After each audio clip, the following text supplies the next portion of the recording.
Assalamualaikum warahmatullahi wabarakatuh. Waalaikumsalam. Selamat pagi pemirsa, senang sekali saya Farid Hasan menjumpai Anda dalam Tawakal. Dan pemirsa, di pagi hari ini kita akan mengangkat tema mengenai hubungan antara orang tua dengan anak. Kadang tidak selalu seharmonis yang kita bayangkan. Terkait dengan itu pemirsa, sudah hadir bersama kita narasumber bernama Nadia. Assalamualaikum Nadia. Assalamualaikum Mas. Ya, terima kasih sudah hadir di Tawakal. Dan pemirsa, selain Nadia kita juga sudah kedatangan Ustadz Nur Hayat. Assalamualaikum Pak Ustadz. Waalaikumsalam warahmatullahi wabarakatuh. Terima Sehat, kasih. Mas Farid? Sehat, alhamdulillah. Alhamdulillah. Ustadz gimana, sehat? Alhamdulillah. Iya. Semoga senantiasa diberkahi oleh Allah. Amin ya Rabbal Amin ya Alamin. Rabb. Terima kasih Pak Ustadz sudah hadir bersama kita. Ya. Dan pemirsa, tadi di awal saya sudah bilang bahwa nggak semuanya hubungan antara orang tua dan anak seharmonis yang kita pikirkan. Nah, terkait dengan itu juga nih Nadia, Pak Ustadz, Ya. dia bilang dia punya dendam banget sama orang tuanya. Dendam kusumat ya. Dendam kusumat. Nah, dia boleh cerita apa yang bikin Nadia punya rasa seperti itu sama orang tua? Saya dendam sekali sama ayah saya. Kenapa? Dia sudah merusak kebahagiaan saya, Pak Ustadz. Duh, terlalu. Gak apa-apa. Dia omong aja pelan-pelan. Coba sudah tarik nafas dulu. Kebahagiaan saya, Pak Ustadz. Maksudnya ngerusak kebahagiaan itu apa? Kebahagiaan seperti apa yang terenggut? Semua yang ada dalam diri saya, Pak Ustadz. Ya, Apa? bisa diceritakan pelan-pelan dengan Coba sabar. istighfar dulu, tarik nafas Istighfar dulu dulu. ya. Udah tenang. Astagfirullahaladzim. Ya Allah, mudah-mudahan ini bukan karena rasa dendam dia seperti ini Pak Ustadz ya. Sehingga tidak bisa bicara lagi. Iya. Karena saking marahnya mungkin. Coba tarik nafas pelan-pelan. Udah siap? Nadia udah siap cerita? Atau mau minta waktu dulu? Udah siap? Dia mempertaruhkan saya ke teman-temannya, Pak Ustadz. Mempertaruhkan maksudnya dalam hal apa nih? Dia hutang ke teman-temannya, Terus? kesana sini, untuk menyenangi istrinya dia.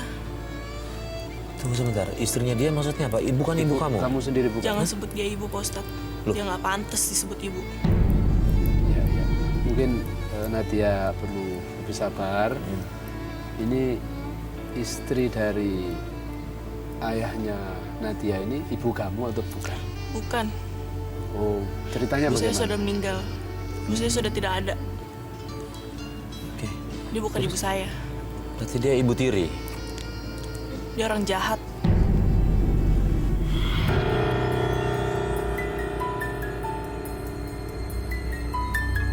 Heh Nadia, bangun. Enak-enakan tidur. Kamu pikir ini rumah nenek moyang kamu? Dia lagi sakit, Bu. Alah, alasan kamu sakit. Nih, nyapu, beres-beres rumah. Tapi Nadia lagi sakit, Bu. Gak ada alasan, emang dasar aja kamu anak males. Jangan banyak alasan. Cepat beresin.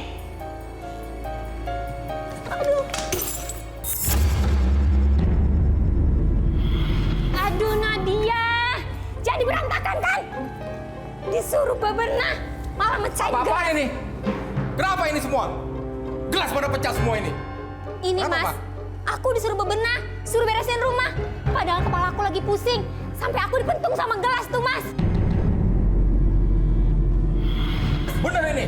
Enggak ya, bohong. Dia itu bohong. Membohong gimana? Kamu duduk ke ibu kamu berbohong. Itu semua lihat. Nah, dia nggak bohong ya. Dasar anak kurang ajar kamu. Kurang ajar kamu. Sakit ya. Terus tadi ada hal yang menarik nih Pak Ustadz yang saya dengar nih. Iya.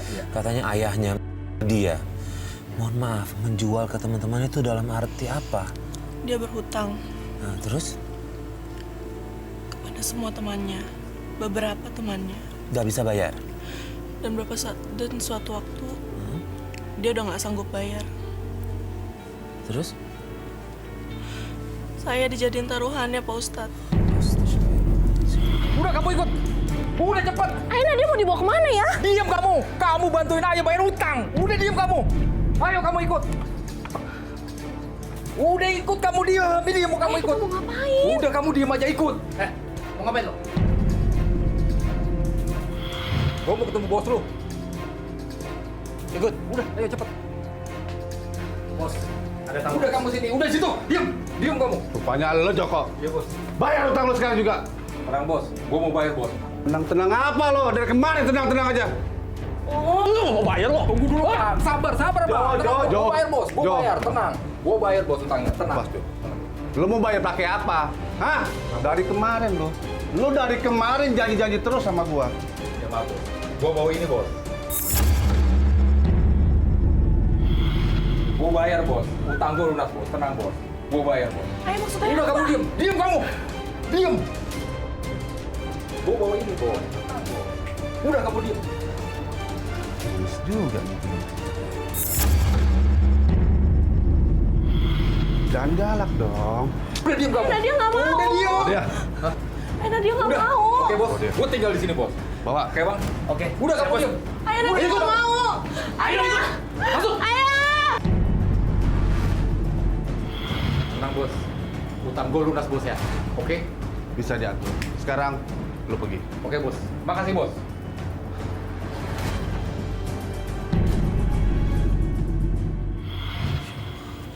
Ya, ini Kenapa Ustaz?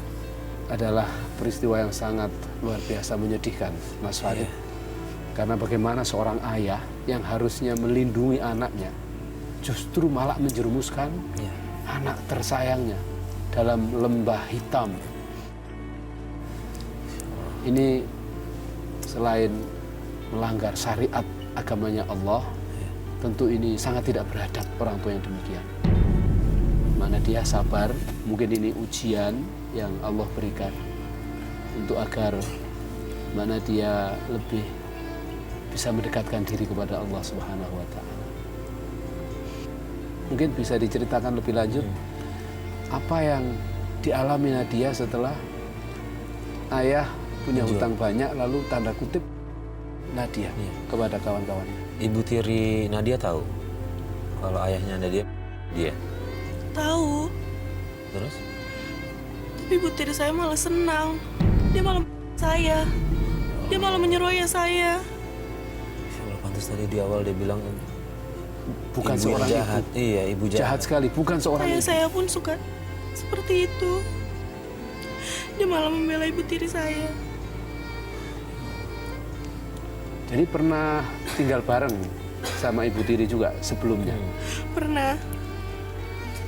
Tapi saya kabur. Karena saya nggak tahan sama sikap mereka berdua. Yang selalu saya. Ya Allah, ya Rabbi. Ya Allah. Kayak gini. Astagfirullah. Setelah kamu tadi bilang kabur, terus kamu ngelanjutin hidup gimana? Kemana? Saya kabur dari rumah. Saya tinggal di jalan, Pak Ustadz. Sempet di jalan. Dan saat itu saya bertemu dengan seorang laki-laki. Saya menjalani hubungan dengan dia. Saya mau hidup benar, Pak Ustadz. Menjalani hubungan dalam arti menikah atau Saya ingin menikah dengan dia. Saya ingin menjadi hidup benar. ya. Dan saya putuskan untuk pulang. Izin ke ayah saya. Sesampainya di sana, bukan izin yang saya dapat, Pak Ustadz. Ya. Saya mau Saya mau izin Gara-gara mau menikah. gara-gara mau menikah. Ya Allah, astagfirullahaladzim. Karena hutang-hutang dia belum lunas semua, Pak Ustadz. Makanya saya nggak boleh menikah. Itu usia dia muda saat itu Ya, lah Ustaz. ya, ya. Dan sekarang masih muda sebenarnya dia. Iya. Ya Allah, udah menjalani berbagai Ujian macam yang begitu berat, ya. ya.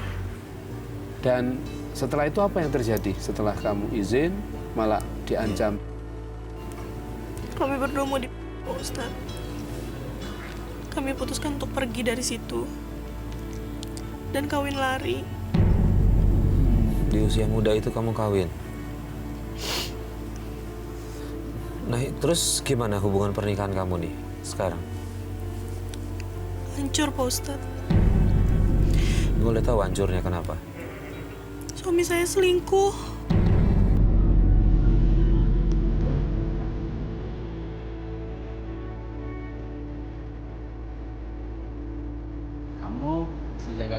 kesempatan supaya... Masa ini? Natia, ngapain kamu kesini? Siapa? Saya istrinya. Kamu jangan macam-macam ya. Saya istrinya. Udah jelas-jelas saya ngandung anaknya dia. Benar apa yang dia bilang? Benar. Kamu benar-benar ya, Mas? Dasar kamu laki-laki kurang ajar. Berani-beraninya ya kamu nampar suami saya. Dia suami saya. Dia suami saya. Dia suami saya. Dia suami saya. Nadia! Kalau sampai terjadi apa-apa dengan kandungan istri saya, aku kamu. Ayo Nadia, kamu nggak kenapa-napa kan? Bagaimana dengan kamu? Saya benci semua laki-laki, Pak Ustadz. Astagfirullah. Semua laki-laki jahat. Ya. Kita maklum, Iya. Mas Farid, Ya, ini traumanya ketika pasti begitu ungkapan besar. itu muncul saat ini, karena dia telah disakiti begitu banyak lelaki hingga orang terdekat, yaitu seorang ayah dan orang yang mau melindunginya, suaminya sendiri. Oke, gini. Nadia, saya mau nanya. Nadia masih ada komunikasi nggak sama ayahnya? Nggak sama Nggak pernah. sekali? Nggak pernah? Dan saya nggak bakal mau tahu tentang dia. Pak Ustadz, Ya. mohon maaf Nadia ya, kalau menurut saya, Ya. biar bagaimanapun seburuk-buruknya orang tua, tetap orang tua. Ya. Ya mudah-mudahan kita sebagai anaknya sih harusnya mencoba untuk bisa merubah orang tua. Ya. Dendam oke, tapi nggak boleh larut dalam dendam. Ya. Setidaknya kita satu sama lain saling ingin merubah Mengerti sikap, dan mengerti. memahami. Alhamdulillah Nadia datang ke sini, dia udah mau merubah sikapnya. Ya. Dia mau coba cari tahu gimana caranya dia bisa ngebuka hatinya untuk ayahnya. Ya. Ini pasti berat banget Pak Ustadz. Terima Ya. kasih Pak Ustadz juga udah hadir di sini. Nah, kira-kira Pak Ustadz boleh tahu nggak apa yang harus dilakukan anak dengan begitu dia marah sama ayahnya, tapi sebenarnya hati kecilnya dia masih pengen memaafkan, tapi sampai sekarang ada yang menutupi itu terus Ya. Pak Ustadz. Ya. Pertama, kita bisa memahami kegetiran yang dialami Nadia. Karena kalau kita pun mengalami hal yang sama, tentu pasti kita akan sangat marah dan benci ya, Mas Farid. Tapi sekali lagi, kebencian tidak akan menyelesaikan masalah. Semakin kamu tumpuk kebencian, semakin kamu tumpuk dendam itu, maka semakin sengsara hidup kamu, Nadia. Maka Nadia harus mulai memaafkan. Karena memaafkan itulah yang akan melahirkan lorong-lorong kebahagiaan. Tentu berat, Mas Farid, untuk Iya. memaafkan. Tetapi Pasti berat banget Pak Ustadz sangat karena apa berat. yang dialami ini. Sangat berat. Tetapi Allah menjamin orang-orang yang hatinya luas seluas samudra, mudah memaafkan, maka akan mudah untuk mendapatkan pertolongan Allah Subhanahu wa taala. Jadi pemirsa di seluruh tanah air, kita mungkin penting untuk merenungkan salah satu firman Allah yang dialami oleh Nadia ini. A'udzubillahi minasyaitonirrajim. Bismillahirrahmanirrahim. Wasari'u ila maghfiratin min rabbikum wa jannatin 'arduhas samawati wal ard u'iddat lil muttaqin alladzina yunfiquna fis sarra'i wad dharra wal kadhimina al ghaidha wal 'afina 'anil nas. Ayat itu Mas Farid sebenarnya cukup menjadi jawaban dari apa yang dialami oleh Nadia. Jadi kalau mengalami problem kehidupan yang begitu berat seperti Nadia ini, segeralah Nadia untuk kembali kepada Allah. Bersegera dengan secepat-cepatnya kembali ke jalan Allah, menjalankan semua perintah Allah, menjauhi larangan-larangan Allah. Karena orang yang mau kembali, surga tempatnya Nadia. Surga punya arti hidup kamu akan menjadi lebih baik setelah ini. Mungkin setelah acara tawakal hari ini akan lebih banyak orang yang berempati seperti kita berempati saat ini. Lalu bagaimana caranya agar kamu bisa membuka diri? Di ayat tadi kita diminta untuk memperbanyak sedekah. Ya. Saya tidak punya duit, saya tidak bekerja. Bagaimana sedekah saya? Dengan senyum, dengan berakhlak yang mulia. Mungkin dengan niat itu, kalau niatnya untuk menyelesaikan masalah, Allah akan bantu Mas Farid. Yang kedua, karena Allah nggak pernah meninggalkan makhluknya. Allah tidak akan pernah meninggalkan hambanya. Yang kedua, wal kadhiminal ghaidha. Nah, dia harus mau untuk membuang dendam, jangan marah lagi. Karena kalau masih marah, pasti akan menarik energi negatif dari luar untuk semakin marah dan benci. Berat pasti Mas Farid. Ya. Berat ya Nadia ya. Tapi kalau kamu bisa melepaskan amarah itu, wal kadhiminal ghaidha, ditambah wal afina 'anin nas, kamu mau memaafkan. Sudah. Itu mungkin jalan takdir saya. Ya. Saya ikhlas menerima takdir ini ya Allah. Saya maafkan semua orang yang terlibat. Tapi saya tidak mau tahu lagi dengan mereka yang sudah berbuat jahat kepada saya. Bagaimana dengan orang tua? Kita katakan sama orang tua, karena tanggung jawab orang tua harusnya melindungi. Ya. Ya kita harus mengatakan kepada dia, kalau kamu tidak lagi bertanggung jawab, saya sudah dewasa sekarang. Saya tetap hormat kamu sebagai orang tua, Ya. tetapi Quran, hadisnya Rasulullah menegaskan tidak boleh kita taat kepada orang tua dalam kemaksiatan. Jadi kalau orang tua mau menjual, lawan. Dan kita punya perangkat hukum, Mas Farid. Iya, betul sekali. Kenapa tidak Kenapa enggak? dilaporin polisi? Waktu saya mau melapor ke polisi, saya mau Pak Ustadz. Apalagi di bawah tekanan ancaman. Iya, dan Oke. masih muda lagi ya. Iya.